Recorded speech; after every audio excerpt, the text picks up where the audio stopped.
ದಿನನಿತ್ಯದ ಬದುಕಿನ ಸಮಸ್ಯೆ ಸಂದೇಹಗಳಿಗೆ ಲೌಕಿಕ ಹಾಗೂ ಪಾರಮಾರ್ಥಿಕ ಸ್ತರಗಳಲ್ಲಿ ಉತ್ತರವನ್ನು ಕಂಡುಕೊಂಡು ಅರ್ಥಪೂರ್ಣ ಸಾರ್ಥಕ ಜೀವನ ನಡೆಸಲು ನಮಗೆ ಇರುವ ಒಂದು ದಾರಿದೀಪ ಡಿವಿಜಿಯವರ ಮಂಕುತಿಮ್ಮನ ಕಗ್ಗ. ಕನ್ನಡದ ಭಗವದ್ಗೀತೆ ಎಂದು ಪ್ರಸಿದ್ಧವಾದ ಈ ಜ್ಞಾನ ಭಂಡಾರದ ಅನಾವರಣವೇ ನಿತ್ಯದ ಬದುಕಿಗೆ ಕಗ್ಗದ ಬೆಳಕು. ತಪ್ಪದೇ ಕೇಳಿ, ಪ್ರತಿದಿನ ಬೆಳಗ್ಗೆ 7:15 ನಿಮ್ಮ ಜನಧ್ವನಿ ಬಾನುಲಿಯಲ್ಲಿ.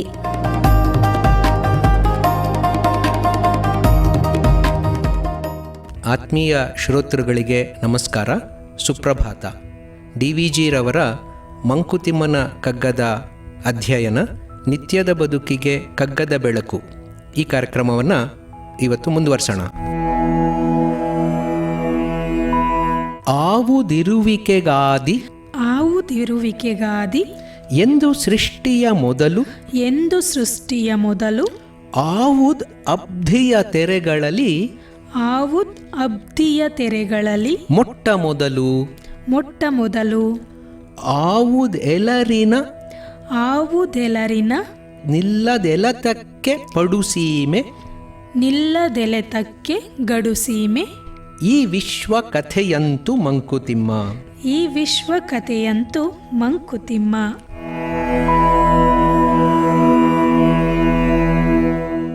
ಹಿಂದಿನ ಮುಕ್ತಕದಲ್ಲಿ ನಾವು ಕಾಲದ ಒಂದು ವಿಶೇಷತೆಯನ್ನು ನೋಡಿದ್ವಿ.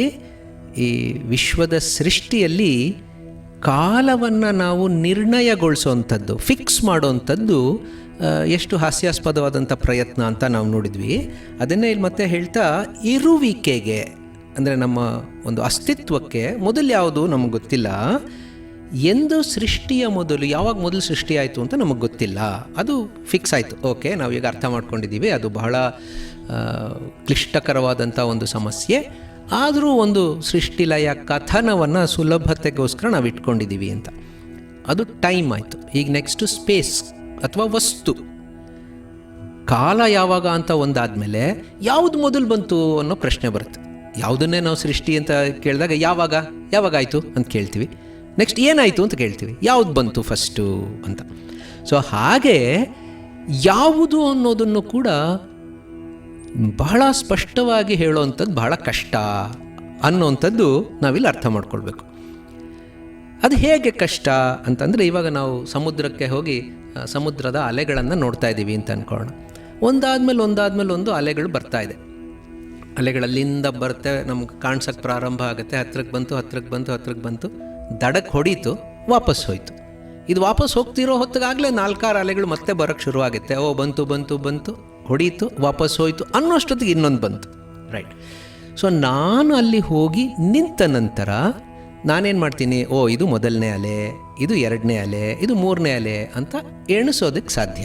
ಹಾಗಾದರೆ ನಾನು ನೋಡಿದಾಗಲೇ ಮೊದಲನೇದು ಬಂತಾ ಅಂತಂದರೆ ಇಲ್ಲ ಸ್ವಾಮಿ, ಹಂಗಲ್ಲ, ಅದಕ್ಕೆ ಮುಂಚೆ ಬಂದಿತ್ತು, ನೆನ್ನೆ ಬಂದಿತ್ತು. ನಾನೇ ನೆನ್ನೆ ಹೋಗಿದ್ರೆ ನೆನ್ನೆನೂ ನಾನು ಎಣಿಸಿರ್ತೀನಿ. ಹಾಗಾದರೆ ನೆನ್ನೆ ಅಲ್ಲ, ಮೊದಲನೇ ಅಲೆ, ಅದಕ್ಕಿಂತ ಹಿಂದೆ ಬಂದಿತ್ತು.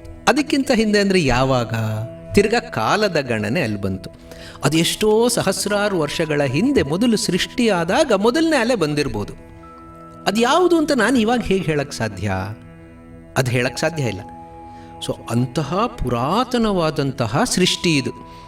ಸೊ ತೆರೆಗಳಲ್ಲಿ ಮೊಟ್ಟ ಮೊದಲನ್ನು ಹುಡುಕುವಂಥದ್ದು ಒಂದು ರೀತಿಯಲ್ಲಿ ಹಾಸ್ಯಾಸ್ಪದವಾದಂಥ ಪ್ರಯತ್ನ, ವ್ಯರ್ಥವಾದಂಥ ಪ್ರಯತ್ನ. ಅದನ್ನು ನಾವು ಗುರುತಿಸ್ಬಿಟ್ಟು ಇದು ಮೊದಲು ಅಂತ ಹೇಳೋವಂಥದ್ದು ಯಾತಕ್ಕೆ ಮಾಡಬೇಕು ಅನ್ನೋದು ಕೂಡ ಪ್ರಶ್ನೆ ಬರುತ್ತೆ. ಅಂತಹ ಒಂದು ಅದ್ಭುತವಾದಂಥ ಸೃಷ್ಟಿ ನಮ್ಮ ಕಣ್ಣೆದುರಿಗಿದೆ, ಅದನ್ನು ನಾವು ನೋಡಬೇಕು. ಅದೇ ರೀತಿಯಲ್ಲಿ ಎಲ್ಲರೂ ಗಾಳಿ ಬೀಸುತ್ತೆ, ಗಾಳಿ ಬೀಸ್ತಾ ನಿರಂತರವಾಗಿ ಬೀಸ್ತಾ ಇದೆ. ಇವಾಗ ಇಲ್ಲಿ ಬೀಸಿದಂಥ ಗಾಳಿ ಹಾಗೆ ಮುಂದಿನ ರೋಡ್ಗೂ ಹೋಯಿತು.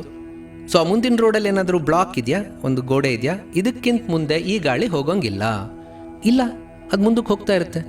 ಈ ಊರಿನ ವ್ಯಾಪ್ತಿ, ನಾವು ಈ ಗ್ರಾಮ ಪಂಚಾಯತಿ ವ್ಯಾಪ್ತಿ ಅಂತ ನಾವು ಇಲ್ಲಿ ಹೇಳಿದ್ದೀವಿ ಅಲ್ವಾ? ಯಾವುದೋ ಕೆಲವು ರೆವೆನ್ಯೂ ವಿಚಾರಗಳಿಗೆ ಇದು ಗ್ರಾಮ ಪಂಚಾಯಿತಿಯ ವ್ಯಾಪ್ತಿ. ಗಾಳಿಗೆಂಥ ವ್ಯಾಪ್ತಿ? ಗಾಳಿಗೆ ಯಾವ ವ್ಯಾಪ್ತಿಯೂ ಇಲ್ಲ, ಅದು ಮುಂದಕ್ಕೆ ಹೋಯ್ತು ತಿರ್ಗಾ. ಸೊ ಹಾಗೆ ಅಪ್ಪಡು ಸೀಮೆ, ಅದಕ್ಕೆ ಒಂದು ಬೌಂಡ್ರಿ ಇರೋಂತಹ ಒಂದು ಜಾಗ ಅಂತ ಎಲ್ಲರಿಗೆ ಎಲ್ಲಿರೋದಕ್ಕೆ ಸಾಧ್ಯ? ಅದು ಸಾಧ್ಯ ಇಲ್ಲ. ಸೊ ಅಂತಹ ವಿಸ್ತೀರ್ಣವಾದಂತಹ ವ್ಯಾಪಕವಾದಂತಹ ಜಾಗ ಈ ವಿಶ್ವ. ಸೊ ಈ ವಿಶ್ವದ ಕಥೆ ನಾವು ನೋಡಿದಾಗ ಯಾವಾಗ ಅಂತ ಟೈಮ್ ಫಿಕ್ಸ್ ಮಾಡೋಕ್ಕಾಗಲ್ಲ. ಯಾವುದು ಫಸ್ಟು ಅಂತ, ಇದು ಮೊದಲದು ಅಂತ ನಾವು ಹೇಳೋಕ್ಕೂ ಆಗಲ್ಲ. ಆ ವೈವಿಧ್ಯ ತನ್ನಿಂದ ತಾನೇ ಕಾಲದ ಒಂದು ಗಣನೆಯನ್ನು ಮೀರಿ ಪ್ರಕಟವಾಗ್ತಾ ಇದೆ. ಅದು ಎಲ್ಲ ವಸ್ತುಗಳದ್ದು ಹಾಗೇನೆ. ಈಗ ಇಲ್ಲಿ ಕೊಟ್ಟಿರುವಂಥ 2 ಉದಾಹರಣೆಗಳು ಬಹಳ ಉಪಯುಕ್ತವಾದಂಥ ಉದಾಹರಣೆಗಳು ನಮ್ಗೆ ಅರ್ಥ ಮಾಡ್ಕೊಳ್ಳೋಕ್ಕೆ. ಸಮುದ್ರದಲ್ಲಿ ನಿರಂತರವಾಗಿ ಅಲೆ ಬರ್ತಾನೆ ಇರುತ್ತೆ, ಹಾಗೆ ಗಾಳಿ ಬೀಸುವಂಥದ್ದನ್ನು ನಾವು ನೋಡ್ತಾನೆ ಇರ್ತೀವಿ ಅಂತ.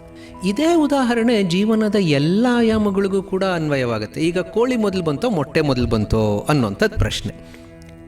ಈ ಕೋಳಿ ಮೊದಲು ಬಂತು ಅಂತಂದರೆ ಎಲ್ಲಿಂದ ಬಂತದು? ಮೊಟ್ಟೆಯಿಂದ ಬಂದಿರಬೇಕು. ಹಾಗಾದ್ರೆ ಮೊಟ್ಟೆ ಮೊದಲು ಬಂತ ಅಂದರೆ ಮೊಟ್ಟೆ ಎಲ್ಲಿಂದ ಬಂತು? ಕೋಳಿಯಿಂದ ಬಂದಿರಬೇಕು. ಹಾಗಾದ್ರೆ ಯಾವ್ದು ಮೊದಲು ಬಂತು? ಸೊ ಹೀಗೆ ಇದು ಸೆಲ್ಫ್ ಡಿಫೀಟಿಂಗ್ ಆರ್ಗ್ಯುಮೆಂಟ್ ಥರ ಆಗಿಬಿಡುತ್ತೆ. ಇದಾ ಇದ ಅಂತ ನಿಷ್ಕರ್ಷೆಗೆ ಬರೋವಂಥದ್ದು ಕಷ್ಟ. ಆದರೆ ಅಲ್ಲಿ ಒಂದು ರೀತಿಯ ಅನ್ಯೋನ್ಯತೆ ಇದೆ. ಇದು ಬಂದದ್ರಿಂದ ಅದು ಬಂತು, ಅದು ಬಂದದ್ರಿಂದ ಇದು ಬಂತು. ಸೊ ಅದನ್ನು ನಾವು ಎಷ್ಟು ವರ್ಷಗಳ ಹಿಂದಕ್ಕೆ ತೊಗೊಂಡು ಹೋದರೂ ಕೂಡ ಆ ಅನ್ಯೋನ್ಯತೆ ಬಿಡೋಲ್ಲ, ಅದು ಹಾಗೇ ಇರುತ್ತೆ. ಸೊ ಅದೇ ರೀತಿಯಲ್ಲೇ ಬೇರೆ ಅಂಶಗಳು ಕೂಡ ಅದು ವ್ಯತ್ಯಾಸವಾಗಿ ನಮಗೆ ಕಾಣಿಸ್ಬಹುದೇ ಹೊರತು ಅದು ಇಲ್ಲದಂತೆ ಆಗಿ ಬೇರೆ ಏನೋ ಹೊಸದು ಬಂತು ಅಂತ ಅನ್ನೋಕ್ಕಾಗಲ್ಲ. ಈಗ ನಾವು ಹೊಸ ಮನೆ ಕಟ್ಟಿದ್ವಿ ಅಂತ ಅಂದ್ಕೊಳ್ಳೋಣ, ಗೃಹ ಪ್ರವೇಶ ಮಾಡಿದ್ವಿ. ಇವತ್ತಿಂದ ನಾವು ಈ ಹೊಸ ಮನೆಯನ್ನು ನಮ್ಮದು ಅಂತ ಹೇಳ್ತಾ ಇದ್ದೀವಿ ಅಂತ.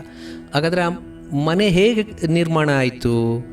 ಇಟ್ಟಿಗೆಯಿಂದ ನಿರ್ಮಾಣ ಆಯಿತು. ಆ ಇಟ್ಟಿಗೆ ಎಲ್ಲಿಂದ ಬಂತು? ಮಣ್ಣಿನಿಂದ ಬಂತು. ಅದು ಎಲ್ಲಿತ್ತು ಮೊದಲು? ಇಲ್ಲೇ ಇತ್ತದು. ಅದು ಯಾವಾಗ ಶುರುವಾಯಿತು? ಯಾವುದು ಮೊದಲು ಬಂತು? ಸೊ ಹೀಗೆ ಇವಾಗ ನಮ್ಮ ಮನೆಯಲ್ಲಿರುವಂಥ ಒಂದು ಮರದ ಬಾಗಿಲು, ಇದಕ್ಕೆ ಮುಂಚೆ ಮರವಾಗಿತ್ತು. ಆ ಮರವನ್ನು ಕಡಿದ ನಂತರ ಅದನ್ನು ಪರಿಷ್ಕರಣೆ ಮಾಡಿ ನಾವೀಗ ಅದನ್ನು ಬಾಗಿಲಾಗಿ ಮಾಡ್ಕೊಂಡಿದ್ದೀವಿ.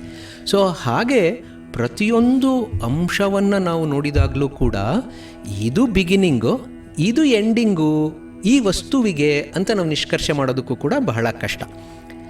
ನಮ್ಮ ಗಣನೆಯಲ್ಲಿ ನಾವು ಕೊಡೋಂಥ ಹೆಸರಿನ ಮತ್ತು ನಾವು ಕೊಡೋಂಥ ಉಪಯುಕ್ತತೆಯ ಪರಿಗಣನೆಯಲ್ಲಿ ಮಾತ್ರ ಅದಕ್ಕೊಂದು ಸ್ಟಾರ್ಟಿಂಗ್ ಪಾಯಿಂಟ್, ಎಂಡಿಂಗ್ ಪಾಯಿಂಟ್ ಅಂತಿರುತ್ತೆ. ಅದರ ಮೂಲಕ್ಕೆ ಹೋಗಿ ನಾವು ನೋಡಿದಾಗ ಆ ವಸ್ತು, ಆ ಒಂದು ಸತ್ ವಸ್ತು, ಅದಕ್ಕೆ ಇದು ಸ್ಟಾರ್ಟಿಂಗು ಇದು ಎಂಡಿಂಗು ಅಂತ ನಾವು ಹೇಳೋಕ್ಕಾಗಲ್ಲ.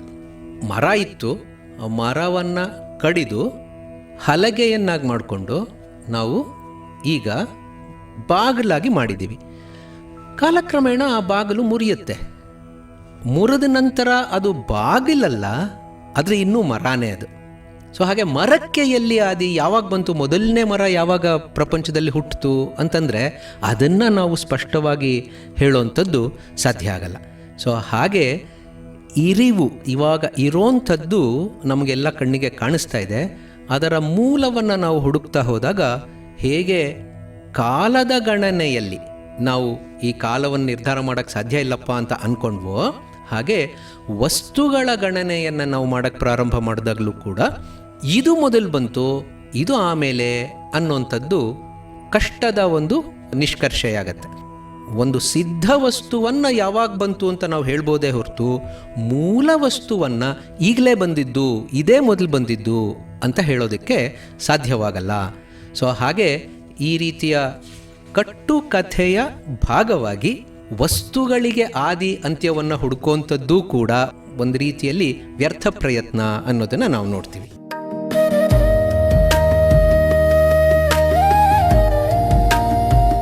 ದಿನನಿತ್ಯದ ಬದುಕಿನ ಸಮಸ್ಯೆ ಸಂದೇಹಗಳಿಗೆ ಲೌಕಿಕ ಹಾಗೂ ಪಾರಮಾರ್ಥಿಕ ಸ್ತರಗಳಲ್ಲಿ ಉತ್ತರವನ್ನು ಕಂಡುಕೊಂಡು ಅರ್ಥಪೂರ್ಣ ಸಾರ್ಥಕ ಜೀವನ ನಡೆಸಲು ನಮಗೆ ಇರುವ ಒಂದು ದಾರಿದೀಪ ಡಿವಿಜಿಯವರ ಮಂಕುತಿಮ್ಮನ ಕಗ್ಗ.